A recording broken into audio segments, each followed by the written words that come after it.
For today's video mga kalapatids, mukhang nabaog yata yung warrior natin na si Kobe Liling, yung ating dating ibon na nagkabaliling na 11 times pulling winner mga kalapatids. Siya si Idol Madla, nakakahanga, may mga hawak, gandang linyada.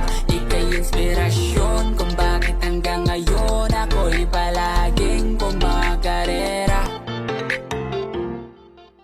Kasi walang similya yung last na itlog niya. Ngayon, eto, may itlog ulit silang bago dito. Ayan, isa pa lang. Hindi ko sure kung meron na to. So pag nagdalawa to, ililista ko na yun na yung pinaka late egg nila. Kasi doon pala naman sila magsisimula talaga na maglimlim. Sayang, super speed bird sana lalabas na ito. Kaso nga, walang similya. So isa pa lang yan, abangan natin yung susunod. Hindi ko sure kung ano nangyari Kobe. Baka di lang nyo masyado nakakasawa to kasi nga medyo nakawara ko kasi itong hen natin na to eh. Ayan, abangan nyo nga pala may mga bago tayo ibon na parating. Ayan, na mga off color. Soon popost natin yan pag dumating na. Si Barak wala pa rin kapares. Kaya nga medyo naghahanap ako ng mga bagong ibon ngayon. So umuha tayo off color. Papares natin dito kay Barak. Kasi matagal na rin siyang walang kapares. Siyempre alam ko naman sabik na sa pares to eh. So pagka hindi pa rin nagkataon na wala pa rin siya napaparisan, so baka dun sa stock section na natin sa kukuhanan. Ayan, kasi ubos na yung mga binread natin ng mga kalapate no? Nasa ano na sila, breeding rest na yung iba. Kaya ito wala pa siya makapares. Naka ano ba, kumbaga occupied lahat ng mga ibon natin. Ito, hanapan natin to, try natin kung may makikita tayong pampares dito kay Barak na sobrang tapang. Hindi ko alam, puro sugat ang ano nito, ilong. Hindi ko alam bakit puro sugat ang ilong niyan. Ano man nakapag-haway ito sa kabila. Sinisiksik siguro niya ulo niya sa may gilid. Ayan. Kita niyo namumula yung sound daliri dito kasi kinagat yan nung lovebirds mga kalapatids. Yung isa dito ang kumagat. Ayan, nandito. Isa la rin yan mga kalapatids. Yung isa dito sa kabila. Ayun, yung nasa kanto. Ayan, yung katabi nung nasa kanto. Ito ang salarin. Ang bihira, tinuka ako niya, no? Yung nasa gitna, tinuktok yung daliri ko. Sakit pala manuka niya. Grabe, no? Mutik nang mapuruan yung daliri. Kala ko mapuputol. Napatili ako kanina. Bumigay, eh. Sayang. So, eto ngayon, yung ilan ba to? 1, 2, 3, 4, 5, 6. Ayan. Ito na yung 6 na ibon na i-out muna natin mga kalapatids. Ayan. Kailangan nating mag-out ng mga ibon. Ayan. So ito, bali ang mga lahi niyan, post split opa, post split pale. Itong kak natin dito mga kalapatids. Pero alangan nyo sa kak eh. Hindi pa sure kasi kung kak talaga to. Nung kinuha lang natin kay Idol long hair yan, ang sabi niya sa akin, post kak, post split pale, post opa. Yun na sabi niya sa akin, no? Base lang din sa pinagbilan natin. Yung mga green naman na yan mga kalapatids, mga split ino yan. Split opa, if kak. Pero sa tingin ko, kak yung mga to. Ayan o, base sa size nila eh. Ayan, kita nyo. Oh, mukhang babae yung nasa likod, di ba? Oh, mukhang babae ito, malaki. Malaki katawan, macho eh. Ayan, yung dalawang green, bali post, ano sila, post kak. Ayan. Tingin ko kak na yan, lalo na tong isa. Ito. Ayan, malaki yan yung isa eh. Ayan, tingin ko lalaki to. Ayan. So, split opa, it kak. Pag yung isa na to, pag naging hen yan, hindi siya split opa, split ino lang.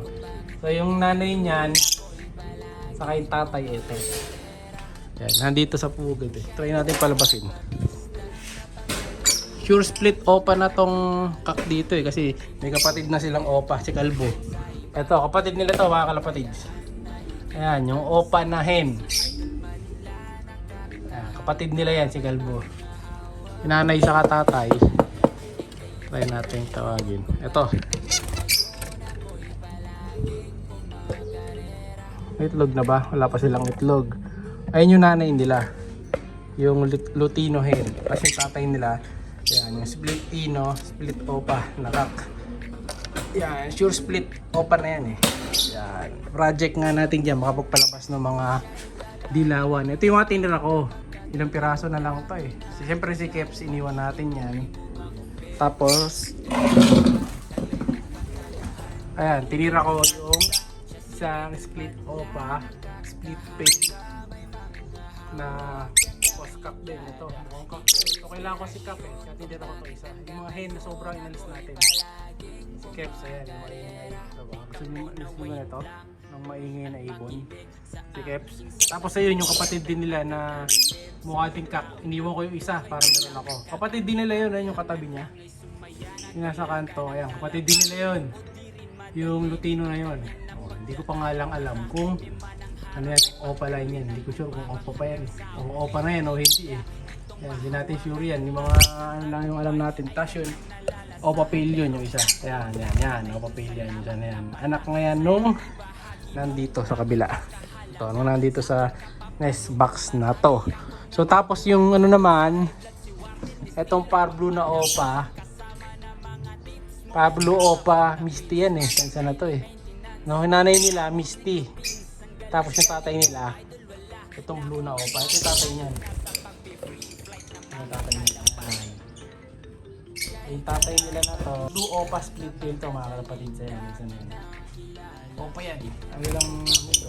Dapo ka nun sa taas. Yan, opa yan mga kalapatid. Ito yung mga anak. Yan. Anak niya to, saka yung blue.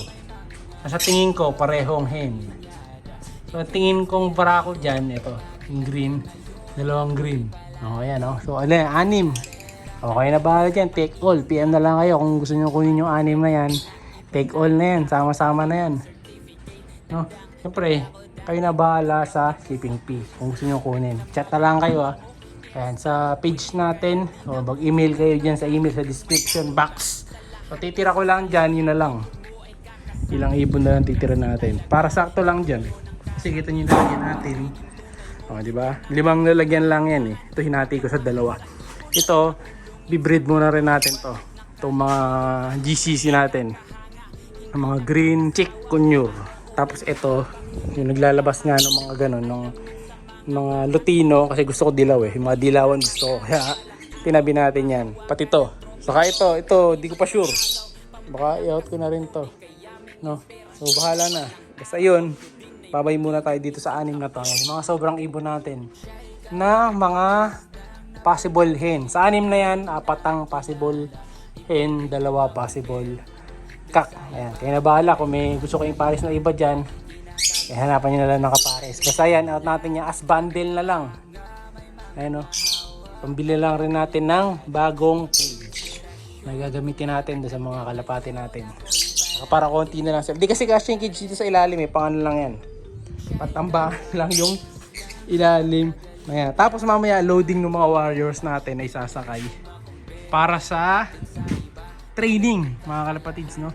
Dahil may meet-toss ng training. Friday ano na, Lokban Quezon na tayo. Pahirapan na. Medyo malakas na naman ngayong hangin no. Tinatangin na naman yung mga andyan. Dahon-dahon ng mga puno-puno. So hopefully maganda maging pauwi natin dyan.